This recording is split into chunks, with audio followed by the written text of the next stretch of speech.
Stand by for broadcast. You're listening to Inside Air, a behind-the-wire view of the Royal Air Force, its people, technology and operations. Hi, I'm Flight Lieutenant Chris Sully and welcome to the latest Royal Air Force Inside Air podcast. There are some fantastic opportunities to learn and gain academic qualifications available through the Directorate of Defence Studies for the RAF, but they're for other people, not me, right? Actually, wrong. And I thought, oh crikey, I'll have to be interviewed by the Chief of the Air Staff, so I didn't apply back then. But it's not a scary process. There's an office of us willing to answer queries and inquiries about studies. So you can just get in touch with our office and we'll speak to you about that pathway. Yeah, I remember my first day at staff college in my late 30s, and I felt like it was day one of primary school. I was absolutely petrified by looking at my peers across the group and going, I'm in the wrong place. But what was really interesting for me is this place causes you, educates you, shows you opportunities. Anyone can study most courses from AS1 right up to 2 and 3 stars. So there's something out there for everybody. This is a great opportunity for the Royal Air Force to invest in its people. We're very good as a service of taking from people, but very rarely do we get the opportunity to give back to people. And the CAS Fellowship Programme is an amazing opportunity to do that.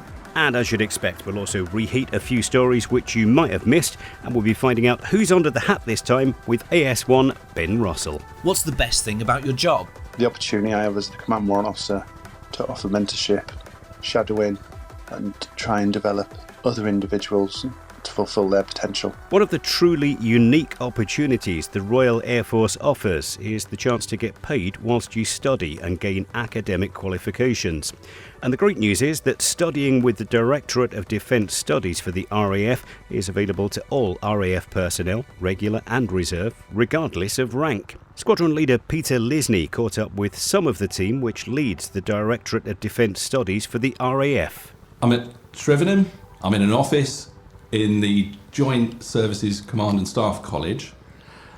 That's incidental because the team I'm speaking to today work centrally out of MOD main building, notionally, because you are the Directorate of Defence Studies, brackets, Royal Air Force.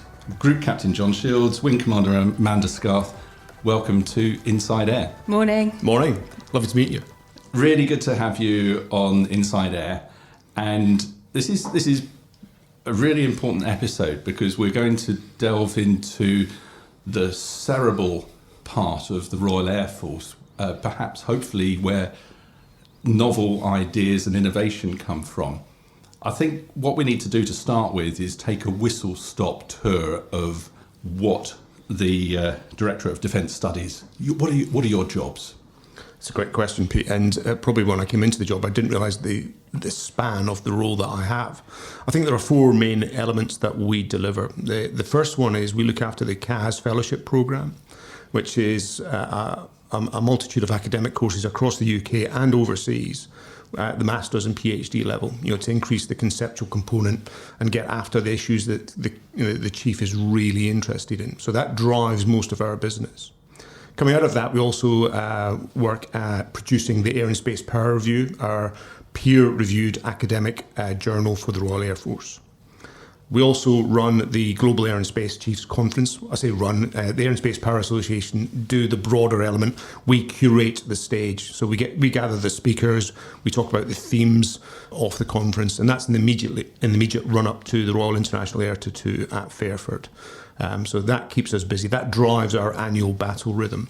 But then the fourth element is the one that keeps me busy on a day-to-day basis is I'm the chief speechwriter as well.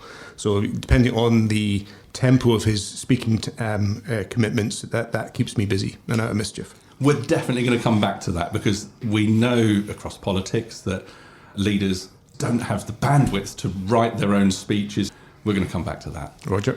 Wing Commander Amanda.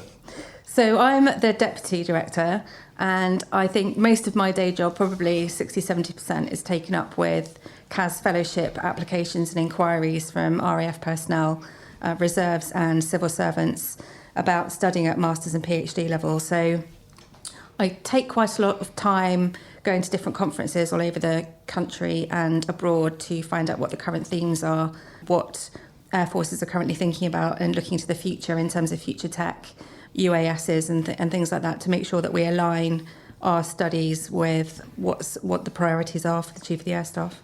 So why does the Royal Air Force invest so much money on the academic side, in bringing through new academic talent and talking about looking for new ideas? Why is that investment there?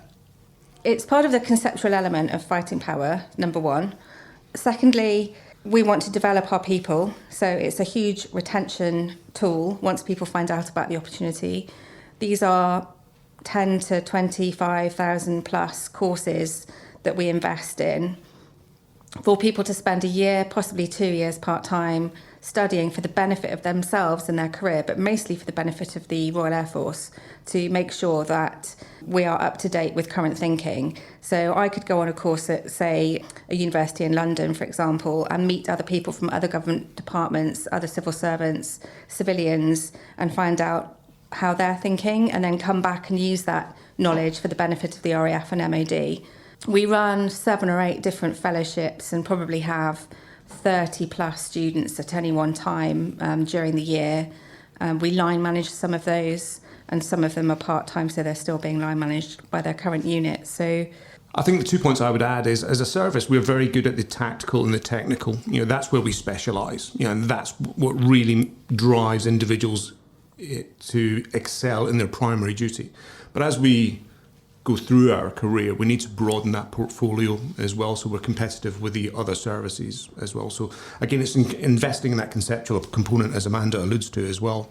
And I think it's also a great mechanism for social mobility, if I'm being honest as well. I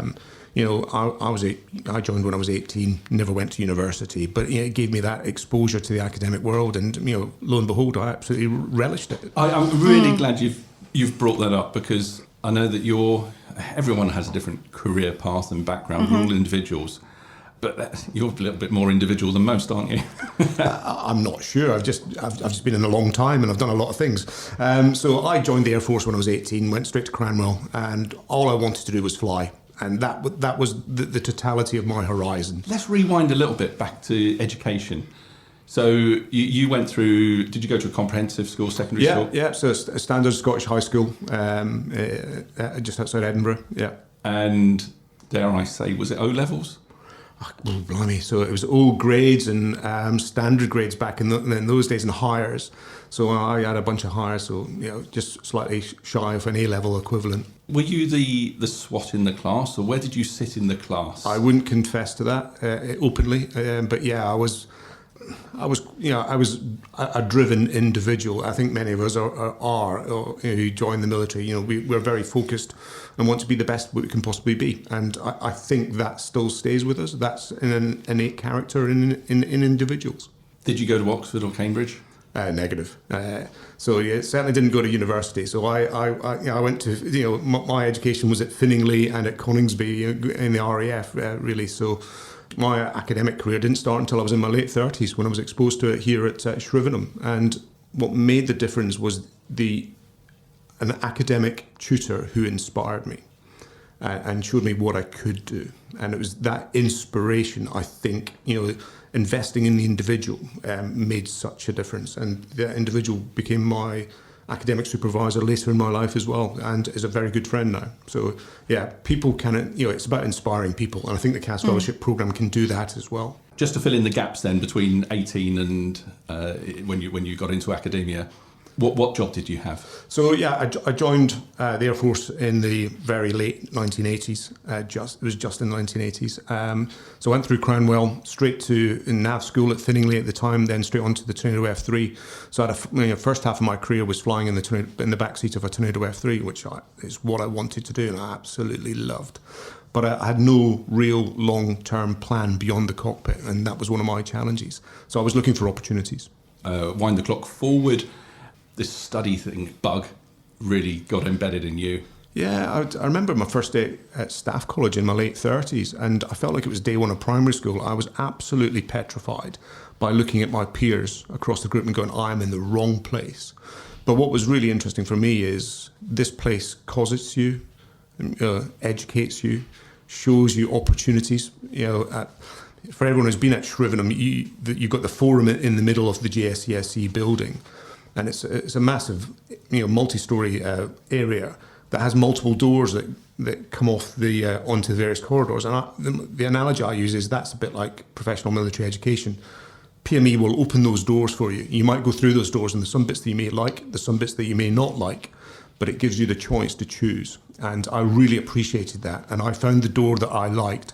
And I was surprised at how much I enjoyed the academic journey, which was an alien concept to me on my very first day. And I wanted to do more after staff college. And I was very fortunate that I was inspired by an amazing academic instructor here. And he went on to be my academic advisor later in my career as well, and is a very good friend.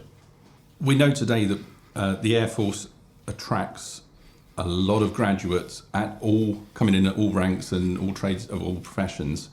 So it may once upon a time have been a bit of an officer thing, but we're talking all ranks, all abilities here, aren't we? Definitely. So I started here about 5 years ago, and at the time it was very much like that. So our offer was very officer focused and quite senior officer focused as well. Anyone can study most courses from AS1 right up to 2 and 3 stars. So there's something out there for everybody. Yeah, it goes back to that. We want to inspire people from the very first day they come through the RAF door. This is not just a programme for the old and bold who have done in the post-staff college world. I'm really interested in enthusing that new young generation across the spectrum of ranks about our profession of arms, both in the air domain and the space domain. That's what we're all about. Tell us about some of your success stories on the Chief of the Air Staff Fellowship. Definitely. There's one springs to mind. So he joined the Air Force as an aircraft technician. I think he had a couple of GCSEs. He was a corporal when he came to us and completed a master's in air and space power. Then a few years after that, he came back to us to do another master's in, I think it was sustainable engineering. So he had that opportunity, went away to Exeter University, graduated with distinction, got promoted to sergeant. So this has followed his career: corporal when he did his first master's, sergeant when he finished his second. Now he's looking to commission to utilise his studies further. He has done project work with Space Command. He's been used by 2 and 3 stars for his advice on sustainability and climate change. And now he's working in Abbey Wood on something similar. So that's a real success story for us. Yeah, I can piggyback on that. We recently held our CAS Fellows Conference, and we had a young corporal speak to the cohort who had just gone through the master's programme, and he is the exemplar. For me, that's the junior rank, the type of individual that I'm trying to entice into the CAS Fellowship programme. So the CAS Fellows, you're not just a CAS Fellow for the period of your research, you're a CAS Fellow for life. And we want to tap into that resource, that knowledge, that thinking of that individual and their perspectives, their expertise throughout their life to add benefit to the service. So for an individual that comes into the service early doors, perhaps they went through the apprenticeship, came in 17 years old, didn't do A-levels, didn't do university. What are the opportunities for that person that might be in their mid-20s now? So under the CAS Fellowship scheme, we only cover masters and PhDs. We don't offer bachelor's degrees. And a lot of people will think that they have to go through a bachelor's before they do a master's, and that's not necessarily the case. They can use their work experience and provide a university with their CV in order to be accepted onto a master's programme, and that's exactly what this corporal did a few years ago. I think that's a really important point. You can jump straight to the master's. That's exactly what I did when I went to staff college. I don't have a bachelor's degree. So just because you don't have you've not been to university before, does not exclude you from the CAS Fellowship programme at all. What you're bringing is a rich experience from your career so far, and that's invaluable. And the academic institutions absolutely recognise that pretty much across the board. Some of the universities will demand a bachelor's degree, but the vast majority do not, and I think that they are better for it, as are we. Okay, so I'm sure there'll be people here thinking, I've got some ideas. I'm not sure about this academic world. It's all scary. There's no point me putting an application in because someone who went to university is going to beat me because they know how to do this stuff. Well, I thought that when I looked at the CAS Fellowship Scheme when I was in the regular RAF, and I thought, oh crikey, I'll have to be interviewed by the Chief of the Air Staff, so I didn't apply back then. But it's not a scary process. There's an office of us willing to answer queries and inquiries about studies. So you can just get in touch with our office and we'll speak to you about that pathway. Yeah, we're absolutely, we are not dragons by any stretch of the imagination. So just reach out and and talk to us, and we can guide you through the process, because we've all got to start somewhere. And if you've got that fire in your belly, we can help you, solve that problem. Okay, so you're on a busy station, Lossy, Coningsby, a lot of pressure to deliver. Your boss isn't going to be interested in letting you go. What your career manager, there's. How does that reconcile? I think I'll give you the clues in the title. It's the CAS Fellowships. So I hear what your boss might be saying, but I've got a 4-star who can cover that element off quite easily. Okay, let's talk about the application process. And I'm interested in the drop-off. At what points do people drop off? So the first point is people do drop off. So I'm probably sat on about 40 inquiries at the moment in a huge lever arch folder. I've got 5 applications so far, and the cut-off date is the 26th of January for courses starting this September. And that's just for one of the fellowships. There are plenty of others. So people do drop off when they realise the work involved in writing a very, very short essay, 750 words, just to outline their idea. Then they write up to 500 words about them and what the course means to them and their future. So it's quite a simple process. We like you to try and engage with us in the build-up to submitting your application, so we can perhaps try and help you shape that and ensure it's in the best possible position, because it is very competitive. We have got limited funds and limited fellowships to offer. So we'd like to try and give you as much help as possible. I'd say for one of the fellowships, we probably would receive around 25 to 30 applications for up to 10 places. So it's relatively competitive. Hang on, just rewind. 10 places, 25 to 30 applications. Yeah. That's good odds. Yeah, I think it's good odds. And people do reapply. So we don't often discourage people from applying again, put it that way. You can submit again for the following year. I think going back to your previous point, people often find that they're between jobs, between posts, and the opportunity to do a fellowship at a particular point in their career is better, say, this year than next year when they're in a command tour, or they're at the end of their command tour, or just about to start a promotion course. So they do have to engage with their career manager in terms of what the pathway is for them and what's planned, because their career manager might be planning a deployment that they know nothing about. Yeah, a couple of points I'd make there as well is I'm not expecting a polished article. I'm expecting a good application, but it doesn't have to be perfect. What I'm looking for is the idea. The writing skill set will come as part of your academic journey. So we're willing to take some risk on individuals. What we're after is the idea first and foremost.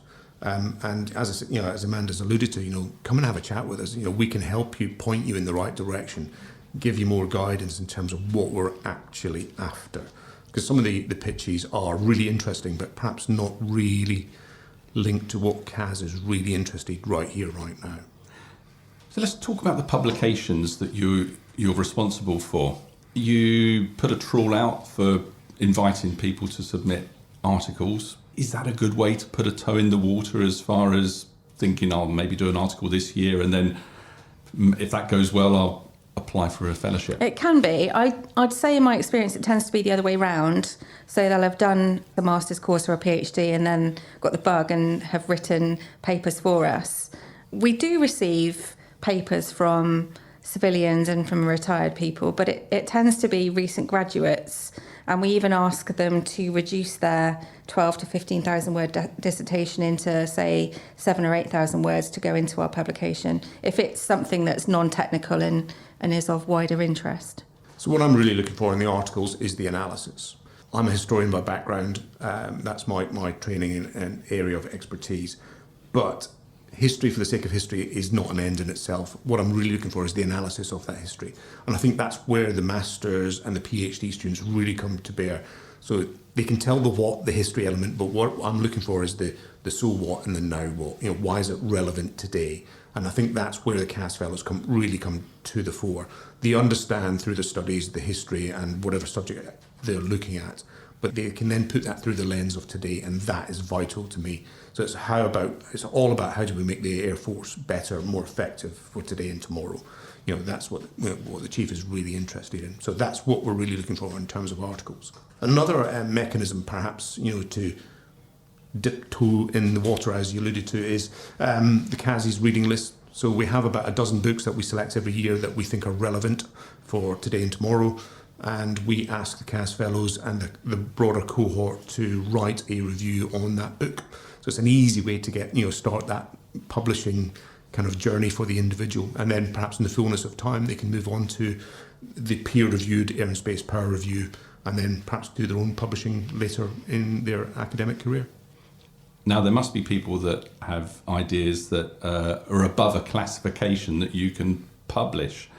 How is that reconciled? Because the world of academia is about publishing your ideas. Some bright spark comes up with something amazing. Should that be put in the public domain? How do you deal with that? We do, but if they're doing a master's or PhD course, it's being overseen by a university, so it has to be written at unclass. There's no real wriggle room in there. What's happened in the past, if somebody's writing about a cyber paper, for example, is they might graduate with their cyber masters and then turn that research into something more classified for a unit, for example. So it's normally that way around. Yeah, the academic journey is step one, and once they've whetted their appetite and they see an avenue of approach that adds benefit to the service at whatever classification level, that's step 2, step 3, and it's beyond the DDFS area. We're just that enabler for step 1. But that's exactly what we're after, is the deep thinker that adds value at the tactical, operational and strategic perspective for the Air Force. That's a win as far as I'm concerned. We just enable that. And maybe one day, 20, 30 years, someone will be writing a book and quoting that person's exactly. Could efforts. Be. Mm-hmm. Yeah. Tell us about the conferences that you run. So there's one conference a year that we absolutely focus on. It's the Global Air and Space Chiefs Conference. So this is CASI's conference. And it's morphed over the years. We're in year 5, 6 or 7 of the Global Air and Space Chiefs Conference. And it's deliberately planned to be the 2 days before RIAT. So we've got individuals from the global air and space community attending the events. So they're coming to the UK once as opposed to multiple times throughout the year. So our role is to curate the stage. So we have 5 panels and a few keynotes every year. It's a day and a half in London, and it does exactly what it says on the tin. It is the Global Air and Space Chiefs. So we have between 60 and 70 Global Air and Space Chiefs in attendance. It's quite a small venue. It's quite exclusive in terms of the invites. So it's quite a punchy, high profile. It is, I would argue, one of the events to go to. So I attend the USAF equivalent. It's called the AFA, Air Forces Association conference, and that is air power at scale. But it's for everybody, whereas this is a much more exclusive offer to 2, 3 and 4 stars. So it's pretty limited. So it's very, very crunchy. So we're a means to an end in many respects. So we deliver on the stage, but the real value is the sidebar meetings between the very senior officers dealing with the challenges of air and space power today. Okay, so you create the watering hole to bring the people to talk. Yeah, what I said, but in 5 seconds. Yeah. Is the content generated at that conference, is that open? Is that available? Yeah, you can see it. You can watch it online. You just register through the Air and Space Power Association website. But the content is driven by CAS. So, I sit down, as soon as, it's like painting the Force Road Bridge. As soon as GASC is finished, we're planning the following year. So we go through the lessons identified process, and then I sit down with CAS and go, right, what do you want to talk about? How does it align with your intent and priorities? And then we start creating, the structure, the speakers. We're very integrated in terms of how we deliver. So on each panel, we'll have an RAF senior leader, we'll have an international chief, we'll have a think tank representative, and we'll have an industry rep on the panel as well. So you're getting 4 different perspectives on the same kind of areas. So we're still in the very early planning stages for next year, but The panels we're looking at, for example, are linked to the Chief's capability priorities, so space, integrated air and missile defence, and nuclear. We're also looking at the High North as part of the IMD, which is obviously very relevant.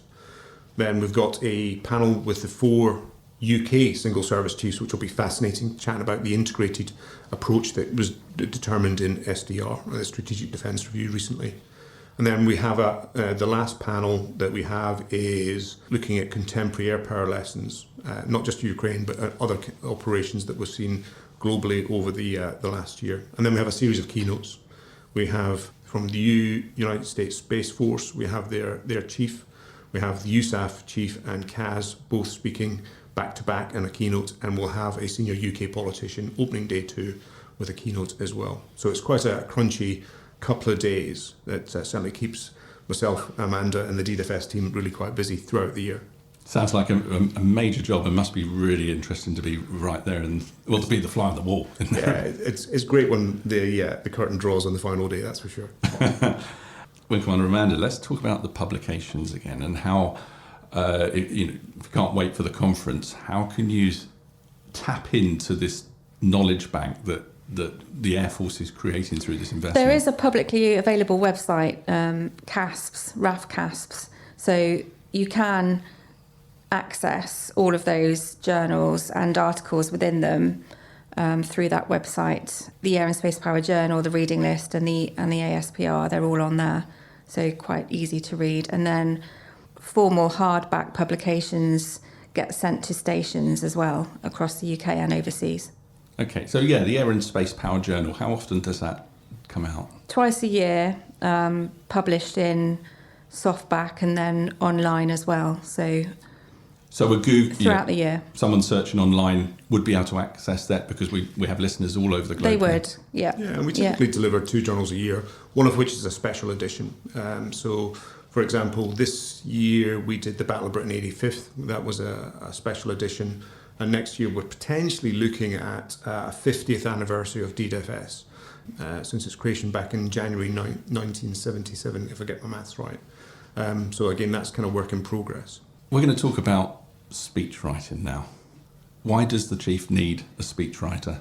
I think it's capacity. He is certainly, Sir Harv is incredibly busy. He's on the road an awful lot, and obviously that comes with a lot of speaking requirements as well. So it's just making sure that you've got someone who's attuned to his intent and priorities and his latest thinking as well. And that's the biggest challenge, is just staying in the Chief's head on a regular basis. Just make sure that I'm completely aligned with him in terms of what he's thinking. So that's a regular dialogue you have with the Chief? Yeah, so usually it's a monthly meeting just to look at what's coming up in the next month. I'll have been given the heads up from the outer office about what speeches he's speaking to. I'll go and speak to the organiser, trying to understand their intent, who's attending and the like. I'll put all the clearances in place, then I'll sit down with the Chief and go, right, these are your events coming up in the next month. This is what they want. What do you want to achieve? And I try and blend those 2 requirements to give a decent product for the Chief. So a few moments ago you talked about the Air and Space Power Chiefs Conference. I'm guessing you get involved in writing Kaz's speech for that event, yeah? Yeah, that's the Chief's big speech of the year. And words or turns of phrases that you have presented end up being re-spoken by chiefs from around the world. How does that feel? It feels quite strange, actually. I remember last year at the Global Air and Space Chiefs Conference, we were trying to get a concept across, and we were brainstorming in the Chief's office, and I came up with an idea. It was all based on the book Red Storm Rising. People of my generation will remember it. That's the book you read before you went to Cranwell. And we based this whole concept on Red Storm Rising and what the future books would be called in that kind of lineage. So it was really quite strange to hear the Chief talking about that creative element that we sat down and chatted about in his office a couple of months prior, and actually see it come into fruition. So yeah, that was quite interesting.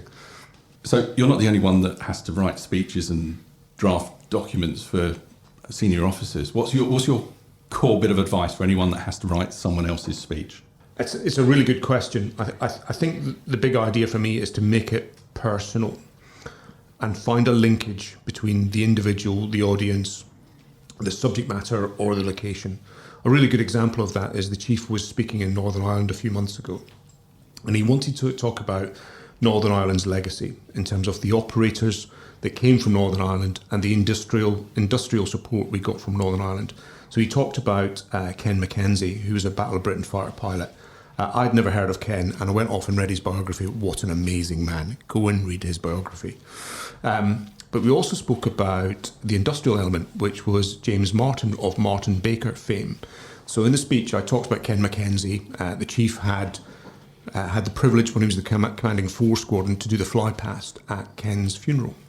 So there was that personal connection as well. And I thought that was it. But then as I started to get to know the Chief, he talked about Martin Baker an awful lot more. And I'm thinking, why is he doing that? But I hadn't realised that the Chief had ejected from a Harrier when he was a junior officer out in Germany. And he talks about it giving him a second chance of life as well. So it's those kind of stories that bring the narrative to life. So it's not about the main body of the subject, but it's about the totality of the speech and making it relevant and memorable and quite remarkable as well. So I think that's what I try to do with the Chief's speech as much as I possibly can, is make some form of linkage between him and the audience. Make it real is probably the takeaway. That's really helpful. Thank you. Right, just to bring things to a close now, some takeaways. And for me, there's a bit of a timetable involved in what you do for CAS fellowships. Now, there's a deadline just coming up. We're recording this in January 2026, so we've got a deadline at the end of the month.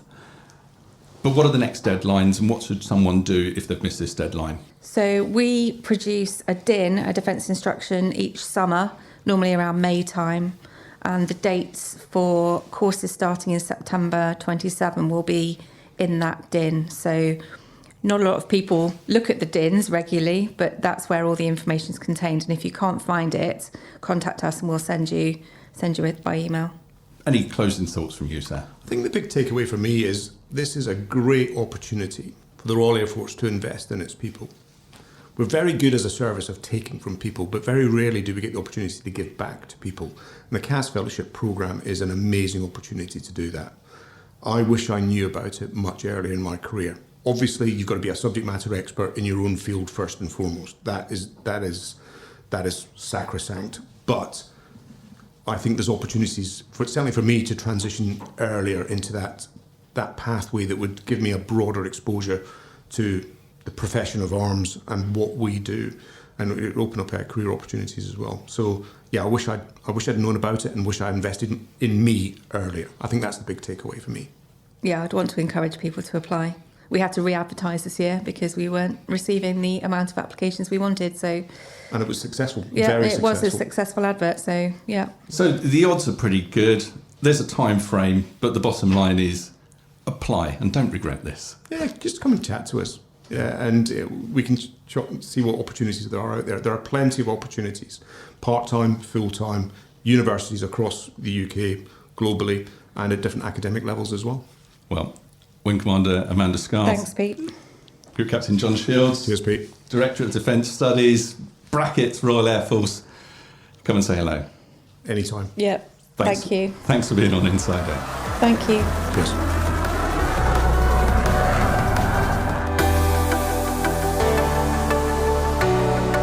Hi, I'm AS1 Emma Kerwin, and this is Reheat, where we take a look at some of the RAF stories you might have missed. For the first time in 5 years, RAF aircraft landed at Kinloss Airfield in Scotland as part of exercise Soaring Eagle. A Typhoon and a Poseidon landed there, organised by 39 Engineer Regiment, based at the barracks. Sqn Ldr Peter Armitage says personnel from Lossiemouth have been testing their ability to operate their aircraft from austere environments. Kinloss Barracks has not routinely been used by aircraft for over 5 years, and as such all the safeguards and controls normally associated with the main operating base do not exist. In collaboration with 39 Royal Engineer Regiment and a whole multitude of other agencies such as the RAF's Tactical Air Traffic Control Unit, we've brought an austere environment up to a standard where we can fly, fight and win from. The RAF is phasing out the Hawk, but could be replacing the fast jet trainer with another aircraft with a similar name. BAE Systems, Boeing and Saab have teamed up to offer the Boeing Saab T-7 Red Hawk to the RAF, with BAE Systems leading the activity. It would also include UK-based final assembly. And a bit of sport for you. The RAF showcased their best boxing stars at the 2025 Lord Wakefield Championships at RAF Cranwell. The event was headlined by a heavyweight clash between Lance Corporal Oliver Watkins from RAF Honington and Corporal Ben Gurnall from RAF Wise Norton. It was Lance Corporal Watkins who celebrated victory. That was Reheat for Inside Air. Thanks, Emma. And now it's time to find out who's under the hat with Ben. I'm AS1 Ben Russell, and this is Under the Hat, where we get to know an aviator in less than a minute. Name you're known by. Warrant Officer Michael Dalziel, known as Mr. D, or Mike. What's your profession? Lugs driver, based at 22 Group, RAF High Wycombe. What's the best thing about your job? The opportunity I have as the Command Warrant Officer to offer mentorship, shadowing, and try and develop other individuals to fulfil their potential. Hardest part of your job? Understanding the difficulties and challenges that the RAF face, and I can't fix everything. Best location you've served?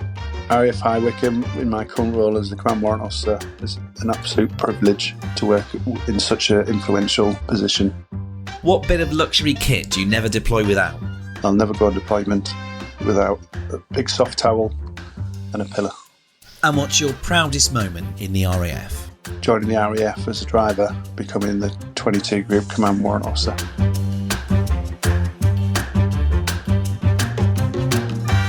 And that's all for this episode of Inside Air.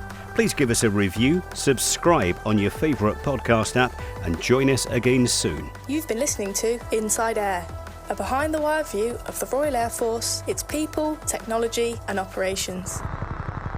If you're serving in the RAF and have a story for us, please speak to your unit media and communications officer. Inside Air is written and produced for the Royal Air Force by RAF Media Reserves.